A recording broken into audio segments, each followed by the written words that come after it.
Filimka waxa uu ku bilaabanayaa saynisyahankii shirkadda Oscorp Richard Barker wuxuu duubay fariin muuqaal ah si uu u sharxo sababta loo la'yahay. Markii dambe isaga iyo xaaskiisa Mary waxay saarnaayeen diyaarad gaar ah, laakiin waxaa qabsaday dilaa. Richard iyo Mary waxay la dagaalameen ninka, laakiin dagaalkaas ayaa sababa in diyaaraddu burburto, labadooduna ay ku dhintaan. Maanta la joogo wiilkooda Peter Parker ayaa weli u dagaalama la dagaalanka dembiyada isagoo ah Spider-Man. Wuxuu qabtaa dambiile la yiraahdo Alex Stevich. Markii dambe Peter wuxuu la kulmaa saaxiibtiis Gwen Stacy oo ay ku kulmeen xafladii qalinjebinta dugsigooda sare, laakiin Gwen waxay joojisaa xiriirkooda sababtoo ah Peter wuxuu ka lablaboodaa xiriirkooda tan iyo markii uu ballan ka qaaday aabaheed dhintay. Saaxiibkii carruurnimada ee Peter, Harry Osborn, ayaa ku soo noqday Manhattan si uu u arko aabihiis Norman Osborn oo ah maamulaha guud ee Oscorp oo aad u xanuunsan. Norman waxa uu u sheegaa in cudurkiisu yahay mid dhaxal ah, isla markaana Harry uu gaaray da'dii cudurkaasi uu bilowdo. Wuxuu siiyaa qalab yar oo uu u sheegay in ay ku jirto shaqadiisii nolosha oo dhan. Beri dambe Norman wuu dhintay. Waxaa loo magacaabay Harry inuu noqdo agaasimaha cusub ee Oscorp isagoo ka shaqeynaya shaybaarka Oscorp. Waxaa jira injineer koronto oo la yiraahdo Max Dillon oo hore noloshiisa Spider-Man u badbaadiyay, wuxuuna bilaabay inuu jeclaado geesigaas. Nasiib darro, Dillon wuu shoogaa, wuxuuna ku dhacaa haan buuxda ay ku jiraan bahalo koronto leh oo la sameeyay, waxayna u beddelaan noole koronto ah oo nool. Dhanka kale, Peter waxa uu isku dayaa inuu sii wado xiriirka asxaabeed uu la leeyahay Gwen, balse iyadu waxay u sheegtaa in haddii ay hesho deeq waxbarasho ee ka socota jaamacadda Oxford ay u safri doonto Ingiriiska. Ka hor intaana arrintaasi ka wada hadlin, Dillon wuxuu si lama filaan ah ugu soo baxaa bartamaha Times Square,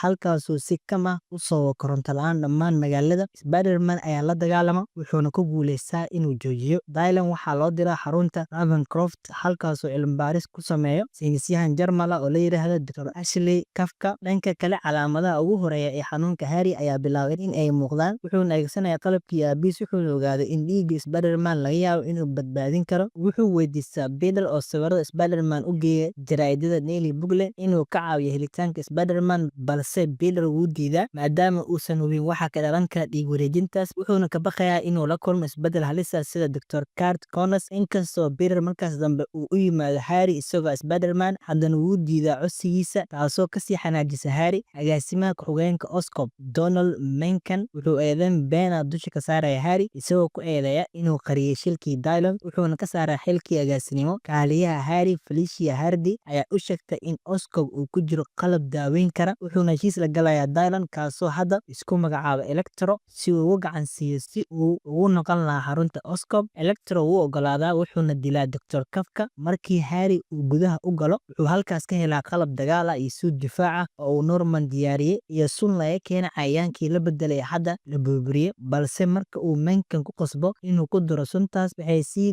dardargelisaa cudurkiisa, waxayna u beddeshaa Green Goblin. Si kastaba, suudka difaaca wuxuu leeyahay nidaam degdeg ah oo dib u soo celinaya caafimaadkiisa. Peter wuxuu adeegsanayaa xog uu ka helay aabihiis si uu u helo fariin muuqaal ah oo ku qarsoon saldhig tareen duug ah. Richard wuxuu sharaxaa in sababta uu u qaxay ahayd diidmo uu diiday qorshayaal hub biology ah oo Norman lahaa. Peter wuxuu markaas maqlaa fariin cod ah oo Gwen ka timid oo u sheegaysa in ay u safrayso England, oo weliba kasoo hormartay waqtigii la filayay. Wuu qabtaa, wuxuuna u sheegaa jaceylkiisa, waxayna go'aansadeen in England si wadajir ah u aadaan. Electro wuxuu mar kale sababaa koronto la'aan weyn.